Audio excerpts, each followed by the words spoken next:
ഇപ്പോൾ വി.ഡി. സതീശന്റെ വീടിന് മുന്നിലെ കാഴ്ചയിലേക്ക് നമുക്ക് പോകാം. അവിടെ അണികളും പ്രവർത്തകരും ഒക്കെ നിറഞ്ഞിരിക്കുന്നു. രാവിലെ മുതൽ തന്നെ പലരും അദ്ദേഹത്തിന്റെ വീട്ടിലേക്ക് എത്തിയിരുന്നതുമാണ്. അർജുൻ മട്ടന്നൂർ ചേരുന്നുണ്ട് അവിടെ നിന്നും. അർജുൻ, ഒരുപാട് പേർ വന്നിട്ടുണ്ടോ? രാവിലെ വന്നവരും ഉണ്ടാകും അല്ലേ? തീർച്ചയായും റോഷി, ഞാനിപ്പോൾ നിൽക്കുന്നത് ആലുവ ദേശത്തുള്ള ദേവകി എന്ന് പറയുന്ന വി.ഡി. സതീശന്റെ വീടിന് മുന്നിലാണ്. നിറയെ അണികളാണ് ഇവിടെ. രാവിലെ മുതൽ തന്നെ പ്രഖ്യാപനം ഇപ്പോഴുണ്ടാകും എന്ന വലിയ പ്രതീക്ഷയിൽ അണികൾ ഓരോരുത്തരായി ജില്ലയുടെ പല ഭാഗങ്ങളിൽ നിന്ന്, സംസ്ഥാനത്തിന്റെ പല ഭാഗങ്ങളിൽ നിന്നൊക്കെ തന്നെ ഇങ്ങോട്ടേക്ക് വന്നുകൊണ്ടിരിക്കുകയാണ്. നമുക്ക് കാണാം, നേതാക്കൾ മാത്രമല്ല അണികളൊക്കെ തന്നെ ഇങ്ങോട്ടേക്ക് എത്തിയിട്ടുണ്ട്. രാവിലെ മുഹമ്മദ് ഷിയാസ് എത്തിയിരുന്നു.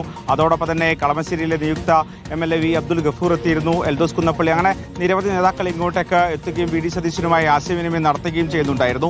എന്തായാലും എപ്പോൾ പ്രഖ്യാപനം വന്നാലും അത് വി.ഡി. സതീശൻ മുഖ്യമന്ത്രി ആയി ഒരു പ്രഖ്യാപനം വരട്ടെ, അങ്ങനെ ഒരു ആഘോഷം ഉണ്ടാകട്ടെ എന്ന് പ്രതീക്ഷിച്ചുകൊണ്ടാണ് ഇവരൊക്കെ തന്നെ കാത്തിരിക്കുന്നത്. ഉടൻ പ്രഖ്യാപനം ഉണ്ടാകുമെന്ന് പ്രതീക്ഷിക്കുകയാണോ? വി.ഡി. സതീശൻ മുഖ്യമന്ത്രിയാകും എന്ന് തന്നെയാണ്. വൈകുന്നേരത്തേക്ക് പ്രഖ്യാപനം ഉണ്ടാകുമെന്നാണ് ഞങ്ങൾ പ്രതീക്ഷിക്കുന്നത്.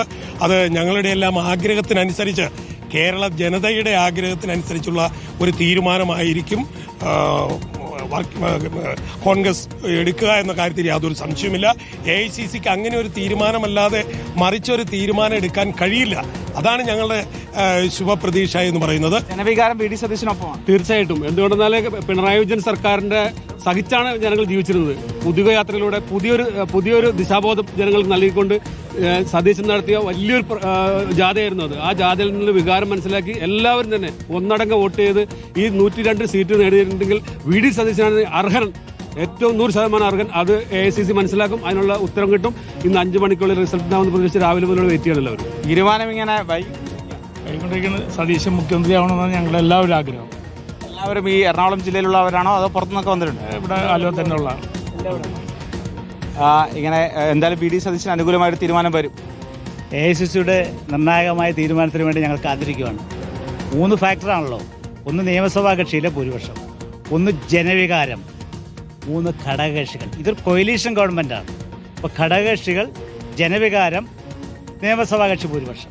അപ്പോൾ ഇതിനകത്ത് 3-ൽ 2 ഞങ്ങളുടെ നേതാവിന് അനുകൂലമാണ്. അതുകൊണ്ട് ഞങ്ങൾ ആ നിർണായകമായ തീരുമാനത്തിന് 5:30-ക്ക് ശേഷം ഖാർഗെജിയും രാഹുൽജിയും തമ്മിലുള്ള ആ ഒരു കൂടിക്കാഴ്ചയ്ക്ക് ശേഷമുള്ള നിർണായകമായ പ്രഖ്യാപനത്തിന് കേരളത്തിലെ കോൺഗ്രസുകാർ മാത്രമല്ല, ജനാധിപത്യ വിശ്വാസ കേരളീയ സമൂഹം പ്രിയപ്പെട്ട വി.ഡി. സതീശൻ മുഖ്യമന്ത്രിയാകാൻ വേണ്ടി ഞങ്ങൾ കാത്തിരിക്കുന്നു. പ്രിയപ്പെട്ട സുഹൃത്തുക്കൾ, അതാണ് വീടിന് പുറത്ത് കൂടിയ അണികളും പ്രവർത്തകരുടെയും അഭിപ്രായമാണ് കേട്ടത്. 3 പേരിൽ ആരാണ് മുഖ്യമന്ത്രി എന്ന ചോദ്യം ഇപ്പോഴും നിൽക്കുമ്പോൾ അവർ പറയുന്നത് മുഖ്യമന്ത്രിയെ പരിഗണിക്കുന്ന 3 ഘടകങ്ങളിൽ 2 ഞങ്ങളുടെ നേതാവിനാണെന്നാണ്. എന്താകുമോ എന്തോ.